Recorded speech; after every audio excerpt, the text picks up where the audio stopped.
Baik, selamat pagi anak-anak semua.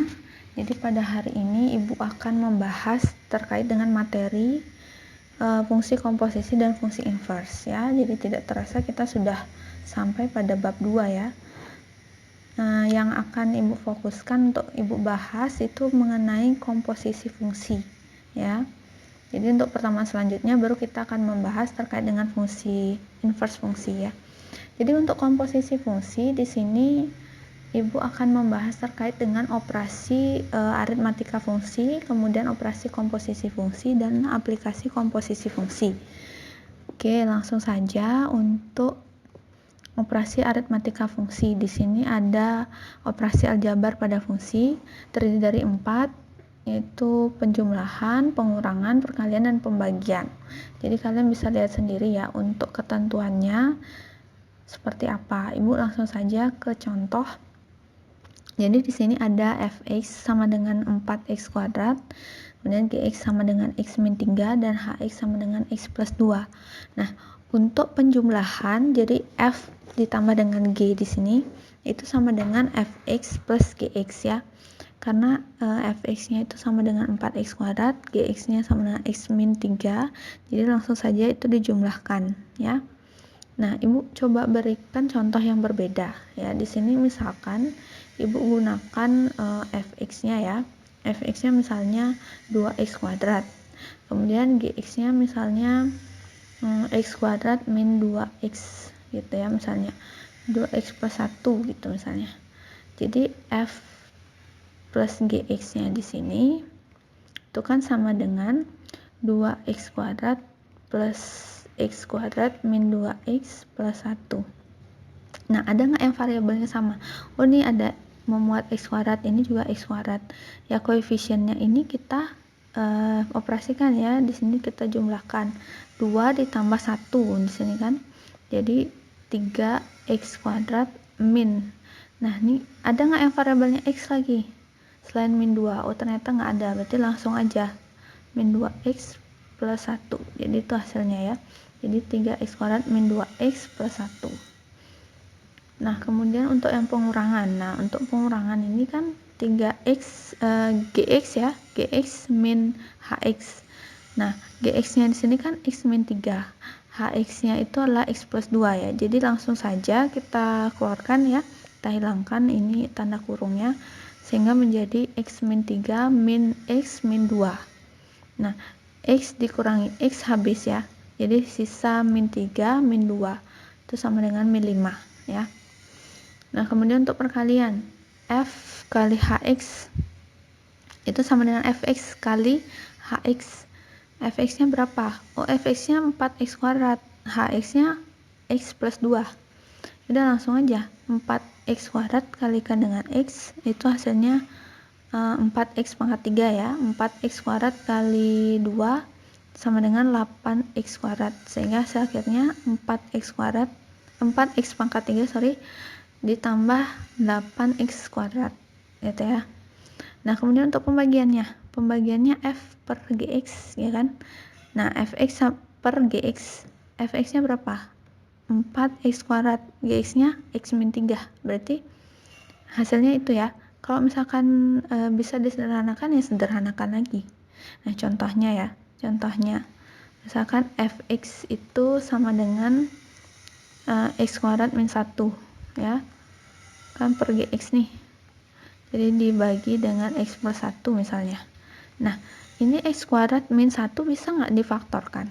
Oh, bisa kan? X plus 1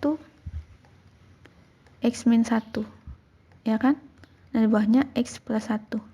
Nah, ya udah nih bisa dicoret ya, x plus 1 x plus 1 kan sisanya x min 1. Jadi hasil akhirnya adalah x min 1 gitu ya. Oke. Jadi kalau misalkan dia bisa disederhanakan ya sederhanakan lagi. Kalau misalkan tidak ya berarti cukup itu ya jawabannya, seperti itu. Oke, Ibu lanjutkan untuk daerah asal atau domain dari fungsi hasil operasi aljabar. Nah, misalkan diketahui df atau daerah asal dari fungsi f dan dg daerah asal dari fungsi g. Nah, sekarang daerah asal dari operasi aljabar dua fungsi gimana? gimana cara menentukannya. Jadi operasi aljabar dua fungsi tadi kan kita sudah bahas sebelumnya, ada penjumlahan, pengurangan, perkalian, pembagian kan gitu. Nah, jadi untuk menentukan daerah asal dari operasi tersebut gimana caranya? Nah, di sini sudah dijelaskan untuk penjumlahan berarti dia adalah DF irisan DG. Kemudian untuk pengurangannya F min GX ya. Jadi daerah asalnya adalah DF irisan DG. Ini berlaku untuk perkalian juga. Sedangkan untuk pembagian ini ditambahkan syaratnya. Jadi iriskan lagi dengan himpunan X sehingga GX-nya itu tidak sama dengan 0 gitu ya. Nah, biar kalian lebih paham gitu maksud daripada teori ini, kita coba dengan contoh, misalnya fx itu sama dengan 2x min 5, gx-nya itu sama dengan 1 per akar x min 2. Nah, daerah asal dari fx untuk fx sama dengan 2x min 5 itu kan sama dengan x elemen bilangan real ya. Jadi tidak ada syarat di sana untuk penyebutnya tidak sama dengan 0 ataupun ada fungsi di bawah tanda akar gitu kan. Jadi pasti untuk daerah asalnya itu adalah x elemen bilangan real. Sedangkan untuk yang gx, nah di sini ada syarat ya. Karena ini penyebut kan. Itu akar x min 2 kan. Jadi untuk penyebut kan tidak boleh sama dengan 0 ya. Dan tanda di bawah akar ini itu harus lebih dari sama dengan 0 kan gitu. Nah, ini syarat pertama, ini syarat kedua. Ini untuk penyebut, ini untuk tanda di bawah akar ya. Jadi ketika kita iriskan keduanya itu kan dia tidak boleh sama dengan 0 gitu kan. Nah, sehingga syaratnya ini x min 2 harus lebih dari 0. Ini menjadi syaratnya. Gitu ya. Karena dia penyebut dan di bawah tanda akar. Sehingga daerah asalnya apa? Daerah asalnya yang menjadi himpunan x sehingga x-nya lebih dari 2, x-nya elemen bilangan real gitu. Nah, sekarang untuk mencari daerah asal untuk penjumlahannya, itu kan harus diiriskan nih keduanya antara DF dan DG. Nah, setelah diiriskan antara DF dan DG, ternyata hasilnya apa? Ya, himpunan X sehingga X-nya lebih dari 2, X-nya elemen bilangan real kan gitu jadinya setelah diiriskan ya. Nah, masih ingat untuk cara mengiriskan itu kita bisa gambarkan dia pada garis bilangan gitu kan. Garis bilangannya untuk real kan semuanya berarti kan termasuk. Nah, kemudian untuk X-nya lebih dari 2 ya. Nah, jadi kan ketika kita iriskan kita tarik aja garis seperti ini kan. Nah, tarik garis seperti ini berarti dia apa? Untuk X lebih dari 2 ya, hasil irisannya itu. Sehingga di sini jawabannya adalah X lebih dari 2. Kemudian untuk perkalian kan sama ya, perkalian sama. Kemudian untuk pembagian diiriskan lagi dengan GX-nya tidak sama dengan 0, berarti kan ini tidak sama dengan 0, tadi hasilnya adalah X lebih dari X-nya lebih dari 2 kan ya, sehingga X lebih dari 2 diiriskan lagi dengan X lebih dari 2 sehingga hasilnya X lebih dari 2 gitu. Jadi tetap ya himpunan X sehingga X-nya lebih dari 2, X elemen bilangan real seperti itu. Oke, langsung saja untuk operasi komposisi fungsi. Nah, di sini untuk operasi komposisi fungsi kita pelajari dulu untuk definisinya ya. Jadi definisi komposisi fungsi. Nah, misal jika f dan g ini adalah fungsi dan RF ya, jadi daerah hasil dari fungsi f itu diiriskan dengan daerah asal dari fungsi g itu tidak sama dengan himpunan kosong, maka terdapat suatu fungsi H gitu ya dari himpunan bagian DF ke himpunan bagian RG yang disebut fungsi komposisi F dan G, yang mana dituliskan G bundaran F atau G komposisi F ya. Bisa dituliskan bahwa Hx ini sama dengan G komposisi Fx sama dengan Gfx gitu ya. Nah, misalkan sini Ibu gambarkan untuk himpunan A, untuk himpunan B, untuk himpunan C ya. Nah, di sini misalkan anggotanya X, anggotanya Y, anggotanya Z. Nah, X ini misalkan dipetakan ya, X anggota A ini nanti dipetakan oleh F ke Y. Jadi di sini ada fungsi F. Jadi X elemen A itu dipetakan oleh F gitu ya ke Y. Tuh.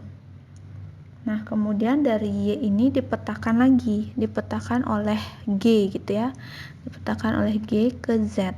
Nah, otomatis Y-nya ini sama dengan Fx, sedangkan Z ini sama dengan GY gitu kan. Ya. Nah, jika kita substitusikan, misalnya Y sama dengan Fx, Z sama dengan GY. Berarti jika kita substitusikan Fx-nya ke dalam Y, berarti kan Z ini sama dengan G Fx gitu kan. Nah, ini sama dengan G bundaran F atau G komposisi Fx gitu ya. Ya, jadi jelas di sini bahwa jika terdapat suatu fungsi yang misalkan ya fungsinya itu H dari A, dari X ya, X elemen A dipetakan oleh H misalnya ke Z, otomatis H ini kan sama dengan G OF. Jadi G bundaran F ya, G bundaran F X gitu ya. Jadi H ini sama dengan apa jadinya? Kalau misalkan X-nya elemen A,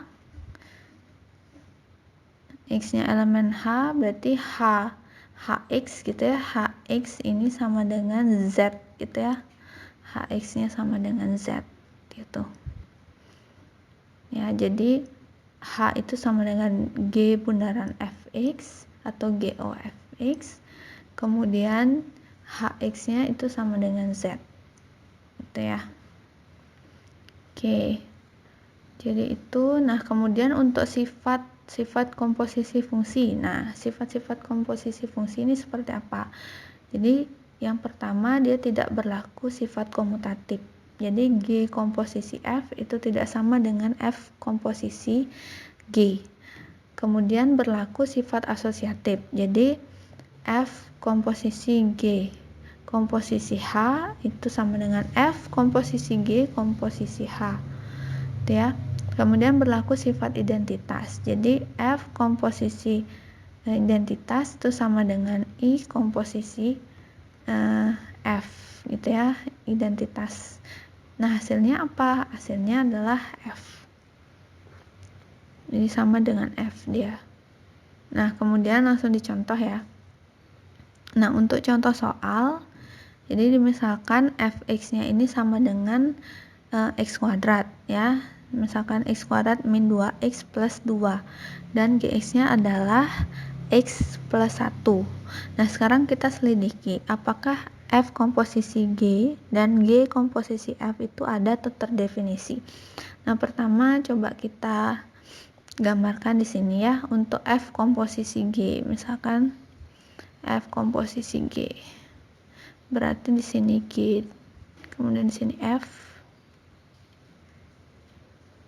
Nah, misalkan X, Y, Z gitu ya. Nah, berarti di sini ya, di sini irisannya terjadi. Nah, RG gitu ya. Berarti RG irisan DF tidak sama dengan 0 gitu. Syaratnya untuk FOG terdefinisi ya. F komposisi G terdefinisi. Itu kan syaratnya jika darah hasil dari G ya, fungsi G diiriskan dengan darah asal dari fungsi F itu tidak sama dengan himpunan kosong gitu ya.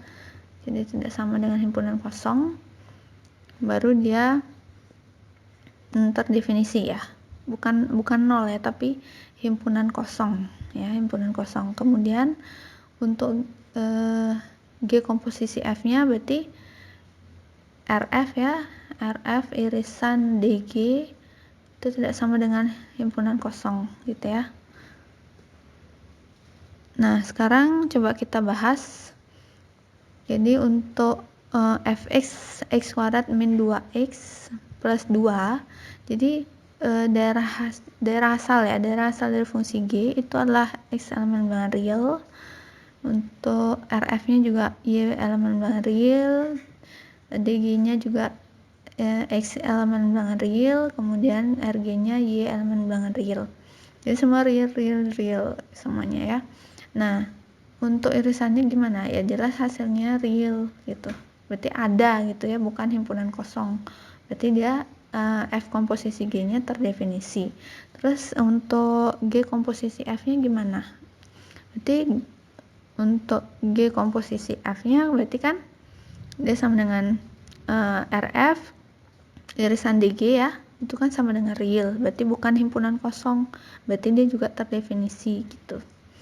Nah, sekarang kita cari untuk rumus fungsi F komposisi Gx gimana? Berarti kan F Gx.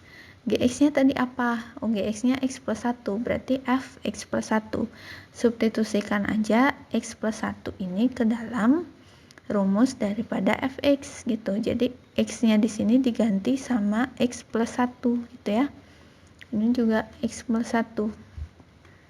Nah, hasilnya apa? Berarti kan X plus 1 kuadrat min 2 kali X plus 1 plus 2 kan gitu jadinya. Sehingga hasilnya adalah X kuadrat plus 2X plus 1 min 2X min 2 plus 2. Nah, ini langsung aja kita coret kan hilang ya. Kemudian 2X juga dikurangi 2X habis. Sehingga sisanya berapa? X kuadrat plus 1 kan gitu. Jadi rumus fungsi dari F komposisi Gx itu sama dengan X kuadrat plus 1. Nah, kemudian untuk G komposisi F gimana? Jadi kebalikannya tadi, Fx-nya itu rumus Fx-nya kita substitusi ke dalam rumus Gx gitu ya. Sehingga yang Gx tadi kan X plus 1 kan.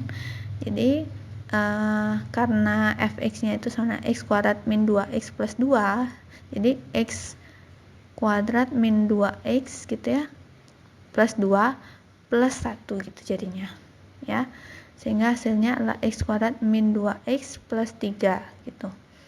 Nah, sekarang kalau kita disuruh mencari nilai A ya, seperti soal nomor C, kita kan suruh mencari nilai A. Jadi G komposisi FA nya itu sama dengan 2. Ketika kita sudah dapat rumus seperti ini kan kita tinggal ganti X-nya dengan A, berarti kan kita ganti dengan A sehingga kita peroleh A kuadrat min 2A plus 3 sama dengan 2 gitu ya. Jadi A kuadrat min 2A plus 1 sama dengan 0. Nah, ini kan bisa kita ubah ke dalam bentuk kuadrat seperti ini. Jadi A min 1 kuadrat. A min 1 kuadrat sama dengan 0. Berarti A min 1 sama dengan 0. A-nya sama dengan 1. Berarti nilai A, agar nilai komposisi A-nya itu ya G komposisi FA sama dengan 2, nilai A-nya harus 1 gitu ya. Jadi A sama dengan 1. Oke, jadi itu. Kemudian terakhir tentang aplikasi ya. Aplikasi komposisi fungsi. Nah, di sini sudah ada persoalan ya, persoalan terkait dengan sebuah industri kue kering. Jadi industri kue kering ini kan menggunakan tepung, telur, dan mentega sebagai bahan baku kan seperti itu. Nah, pabrik tersebut memproduksi kue kering melalui 2 tahap, tahap 1 dan tahap 2. Nah, tahap 1 di sini menghasilkan adonan bahan baku. Ya, tahap 2-nya menghasilkan kue kering yang siap dikemas. Nah, pada tahap 1 berat adonan ya, berat adonan tuh punya fungsi, jadi dia punya fungsi Yx nya sama dengan 1,2x. Nah, x nya ini menyatakan berat bahan baku, sedangkan pada tahap 2 itu berat kue kering ya, berat kue keringnya ada fungsinya Fy sama dengan 0,8y kan gitu. Nah, sekarang kita disuruh menentukan komposisi fungsi ya, kemudian berat kue kering yang digunakan jika bahan bakunya katanya 4 kuintal gitu ya. Kemudian berat bahan baku yang digunakan jika kue kering yang dihasilkan 5,76. Jadi ditanyakan adalah komposisi fungsi ya, komposisi fungsi. Kita ingat kembali fungsi yang digunakan pada tahapan pertama, yaitu y(x) sama dengan 1,2x. Kemudian fungsi yang digunakan pada tahapan kedua, yaitu fy sama dengan 0,8y gitu ya.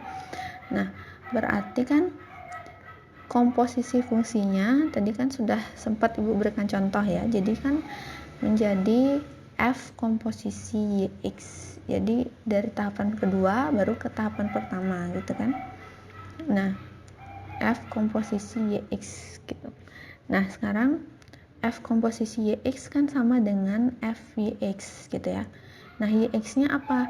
Jadi y(x)-nya ini kan 1,2x gitu. Nah, jika fy, nah fy gitu ya, itu sama dengan 0,8y, maka f 1,2x kan sama dengan 0,8 dikalikan dengan 1,2x gitu kan. Jadi y-nya itu disubstitusi dengan 1,2x sehingga hasilnya 0,96x. Nah, kita peroleh nih rumusan untuk komposisi fungsinya ya. Oke, kita gunakan ini untuk menjawab soal yang nomor B ya. Jadi berat kue kering yang dihasilkan jika digunakan bahan baku seberat 4 kuintal itu kan sama dengan F komposisi Y 4. Jadi X-nya bahan bakunya ini kita ganti dengan 4. Sehingga F komposisi Y 4 itu sama dengan 0,96 kali 4 ya, sehingga hasilnya 3,84. Sehingga untuk bahan baku seberat 4 kuintal itu dihasilkan berat kue keringnya adalah 3,84 kuintal gitu ya. Oke, selanjutnya untuk soal nomor C. Nah, jika berat bahan baku yang digunakan ya, oke, yang ditanya adalah berat bahan baku yang digunakan jika kue kering yang dihasilkan 5,76 kuintal gitu ya. Jadi F komposisi YX-nya adalah 5,76 ya. Nah, jika F komposisi YX 5,76, otomatis berdasarkan ini